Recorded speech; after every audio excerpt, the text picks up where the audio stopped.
another edition of the Big Three and Beyond.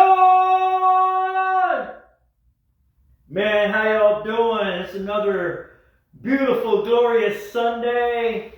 Man, I got a lot to get off my chest. We're going to talk about the Astros and how I feel about Game 6 tonight and my predictions. But anyways, I want to talk about types of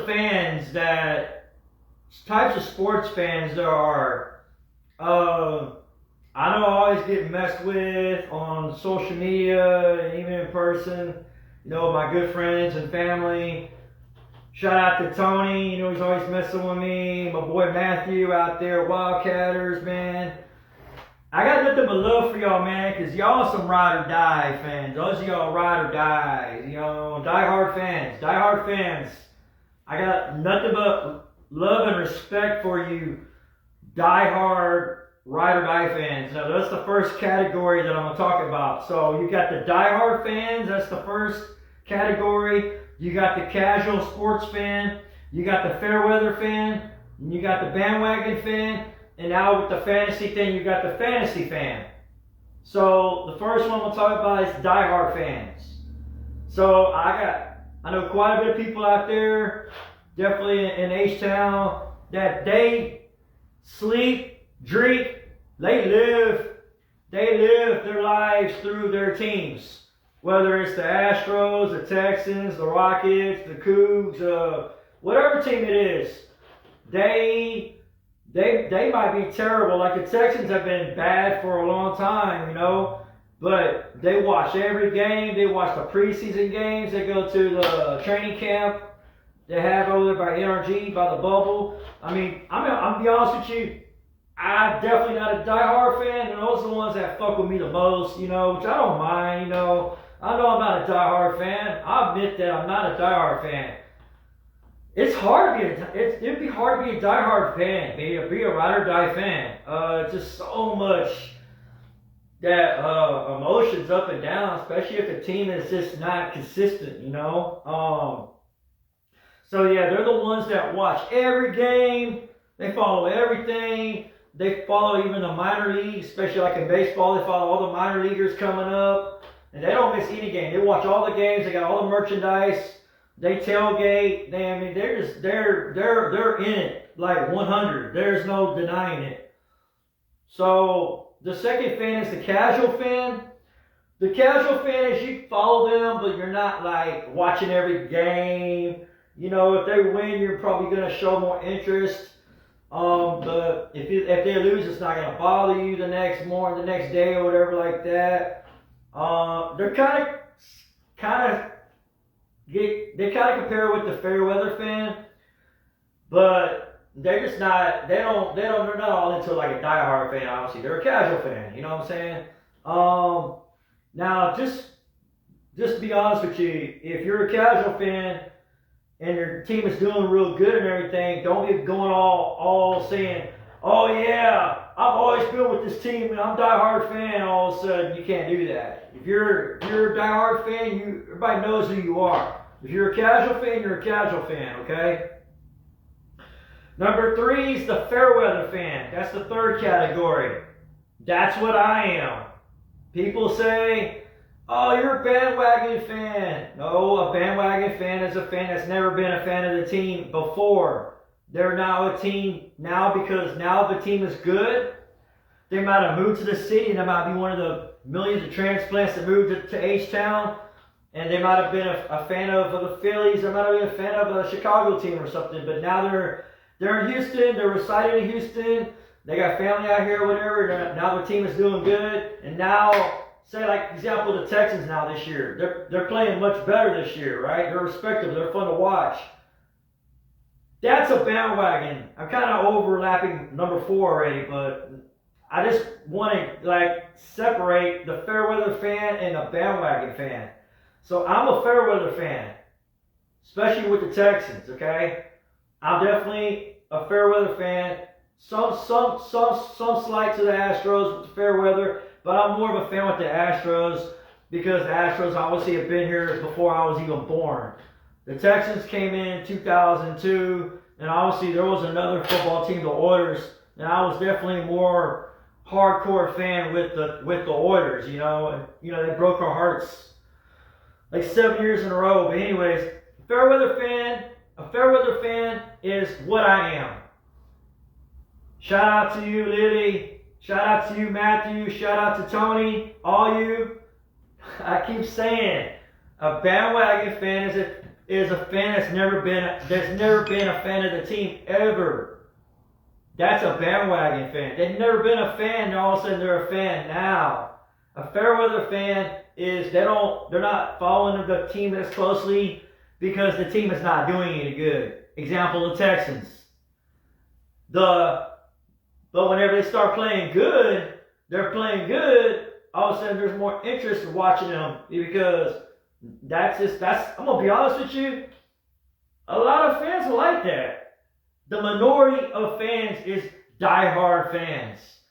I'm talking watching every game and living their lives up and down. They win, you're feeling so good, and they lose, you feel like shit the next day, whatever.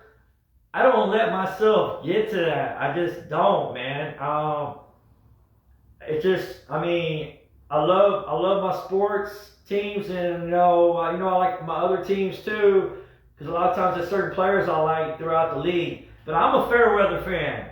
That's what I am. I am a fair weather fan. A bandwagon fan is a fan that's never been a fan of the team prior. Never been a fan of the team ever. So that's a bandwagon fan. So people call me a fair weather fan or bandwagon fan. I'm a fair weather fan. That's what I am. Because I've been in and out. Obviously, whether the team is good or bad, I've always rooted for them.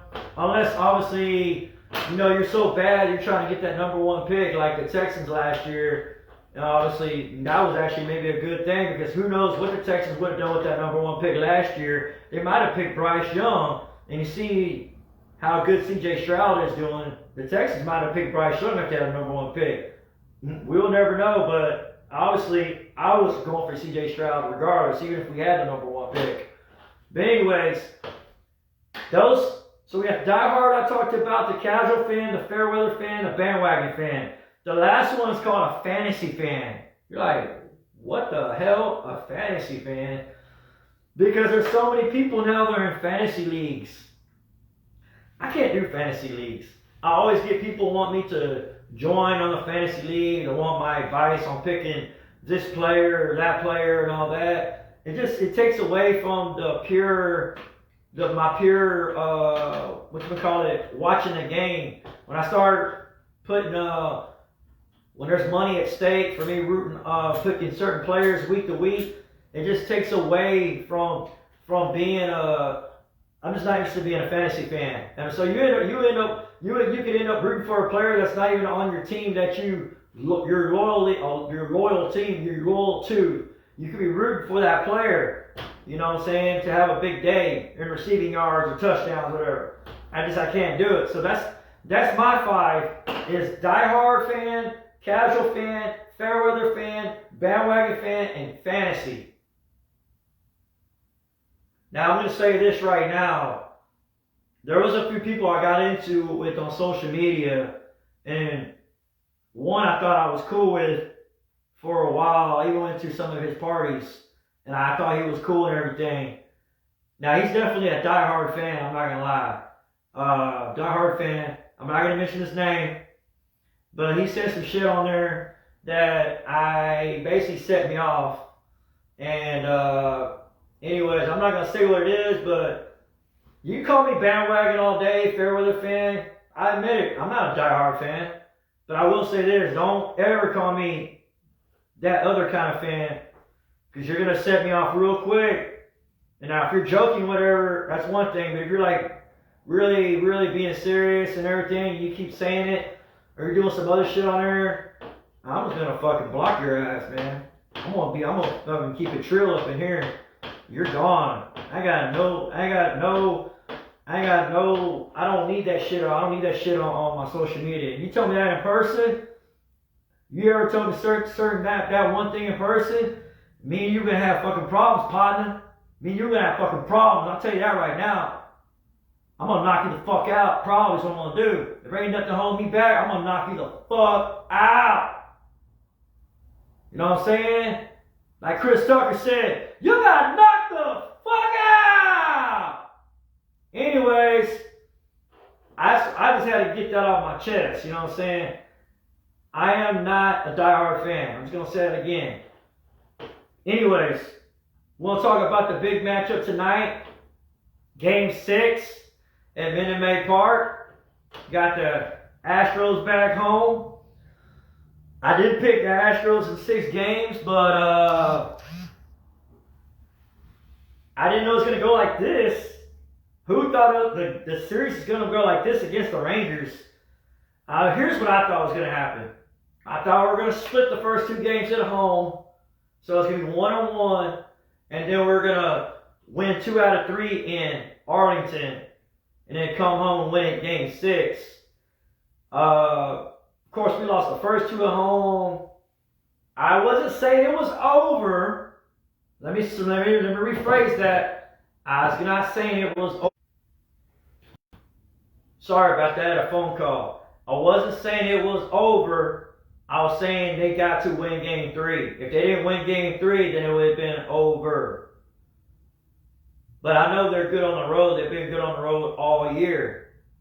So, anyways, they lose the first 2 at home. Then they win all 3 on the road in Arlington. My God, that game 5.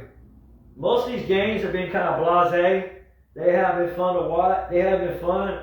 You know, they haven't been entertaining. They've been like, they just haven't been entertaining this series, you know.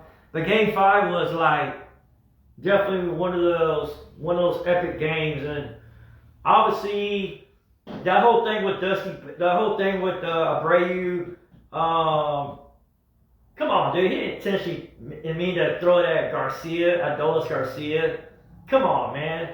And then Garcia fucking makes a big deal out of it with Maldi, and then they throw out Garcia and throw out Brady, and then they throw out Dusty Baker because he's arguing with the call. Well, fuck yeah, I'll be arguing with the call too. That was some bullshit. But he did that. He played that shit right. He sat in the dugout. He did not go out. It put Leclerc more on ice in the dugout. I mean, I think it was perfect. You know, obviously that was fucking bullshit what happened to Abreu and Dusty Baker getting kicked out. And then it was really more is Abreu gets suspended for 2 more games, so he's not available tonight, or if we go to game 7, he's not available for game 7. That's a bullshit. Anyways, Altuve was the man again. He's done this time and time again. Crucial postseason when it down to that 9th inning, whatever. I mean, Altuve is a beast, man. That dude is a beast. So, I'm going to be honest with you. I would not have gone with Valdez game 6. I would not start with him in game 6. If he just had like one bad outing, whatever, like say the last game, this game 2, he was just a bad outing, but he pitched fine before, I probably would have thrown him on have him start, but he's been awful the whole postseason. He's been awful most of the second half of the postseason except for the no-hitter. I mean, have you seen how bad he is? Okay, so you're going up against Uvalde. Uvalde's undefeated. He's 3-0. He has a 2.29 ERA. He's been solid. I mean, we had some opportunities against him in game 2, but that base loaded with no outs and no runs, that basically killed us right there. And then Valdez is 0-2 with an 11.57 ERA. And 11.57 ERA, that's god awful. That's terrible. Me, if I was Dusty Baker, I would have started J.P. France. J.P. France has been the most consistent starting pitcher throughout the season. He's got good fastball. He's got good off-speed stuff. I think he's cool under pressure. I would have gone with France. And other people are saying, oh, let's just put Christian Javier out there or short rest. I don't like doing short rest. If we end up going to Game 7, then we'll obviously going to start Christian Javier, and we'll all be feeling good. Most Houston's Astros fans will be feeling good if it goes to Game 7, we got Christian Javier on the mound. But I'm not feeling Valdez, man. People are saying, well, he's due for a good start, He's due for a good start. I don't know. I'm gonna try to be hopeful, but look at how he's been. He's not been good at all. And I was being nice. He's been terrible. He's been terrible the postseason. He's been terrible most of the second half of the season, like I said.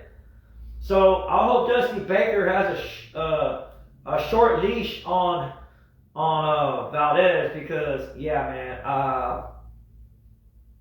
if they score like 3 or 4 runs and rock him like in the first inning like they did Game 2, they need to put J.P. France in there or even put Hunter Brown. They got to put somebody else in there quick because, yes, we can go to a Game 7, we're up 3-2. But if we can take Game 6, let's fucking take Game 6. Let's not bullshit around. I know Game 7s are Game 7s, Anything can happen in Game 7. Let's just take this in Game 6. Let's freaking win a home game and let's take this H-Town. Because, man, I want to play the Phillies again. It looks like the Phillies are going to be in it again. I just want the rematch again. Everybody's saying the Phillies are much better. And so let's the Astros play them again. Let's beat them again. Just add to our legacy, you know what I'm saying? I just think the Diamondbacks probably got hot at the right time, after the Astros swept them. Maybe they got hot early in the wild card and all that. But yeah, man, I'm feeling Astros. My prediction, you can remember I said this on my video. I think it's going to 7 games. I think we're going to lose tonight because Valdez. Because Dusty put Valdez on the mound. He's going to stick with Valdez for a little too long. We're going to be down. And we'll probably come back. But I don't know, man. I think we're going to win in 7 games. And we'll take it in 7. Even though I originally predicted Astros in 6 games, just the whole series changed when we lost both at home. But anyways, tell me what kind of fan you are. Are you a diehard fan? Are you a fair weather fan like me? Bandwagon fan? Or you just don't give a rat's ass? And tell me what your prediction is with the Astros. Tell me if you think Dusty made a good decision putting Valdez on the mound, or you think they should go with J.P. France or put Christian Javier on short rest. And tell me what your prediction is. As far as the Texans are looking good right now. They're actually on a bye, so they're not playing until next Sunday against Carolina. I'm definitely excited to see what's going to happen with that. And tell me, and that defense is just getting better. That defense is just getting really more solid. You know what I'm saying? And once they get some of their injured players back and get their offensive line, you just got to get that running game going. We got to get the running game going. But yeah, man, there's so much more fun to watch with this team. I'll be honest with you. Yeah, the Jaguars are still the team to beat in the AFC South, but I think the Texans are going to be right there in the mix, down the stretch, man. So yeah, I never thought I'd say this, but like I said before in my other video, I think the Texans could potentially win this division. Titans aren't good. The Colts, they're just, I don't know. I just don't see it. Plus, Anthony Richardson's out now for the whole year. He just can't stay healthy. But yeah, let's do this, man. I'm ready to fucking do this, man. Go Astros, man. I'm ready to fucking go. I don't want to go out anywhere tonight. If I go, probably Bombshells or something like that, or Twin Peaks or something like that. But yeah, man, I'm gonna ignore that. Shout out to Matthew, man. He makes some killer Bloody Marys. If you ever go out to Wildcatters, it's a great venue out there in Katy. I just wish it was closer to my spot. Shout out to Starfire. They're always out there performing. I just wish y'all were about 20, 30 minutes closer to my spot. Because you're like an hour away from where I am. But anyways, go Astros, man. Let's do this, man. I'm fucking ready. I'm pumped up. Let's go, Astros! Woo! Shorty come by with the button right, then we might flash back. Y'all late, got I was sophisticated. Riding up home when I tip the payment. Then the trunk bang like it's instigating. This trick amazing, no pictures taken. I drive by like a land on a carpet. Fifth wheel on the back with a starship. Paint dripping like it's fresh off the market. Valet jumping out every time I fall. I've been here rolling on foes, been chopping on blades. I've been here rolling on foes, been chopping on blades. I've been here rolling on foes, been chopping on blades. I've been here rolling on foes, been chopping on blades. I do it, I do it, I do it, chopping on blades. I do it, I do it, I do it, chopping on blades. I do it, I do it, I do it, chopping on blades. I do it, I do it, I do it. Yeah. H-Town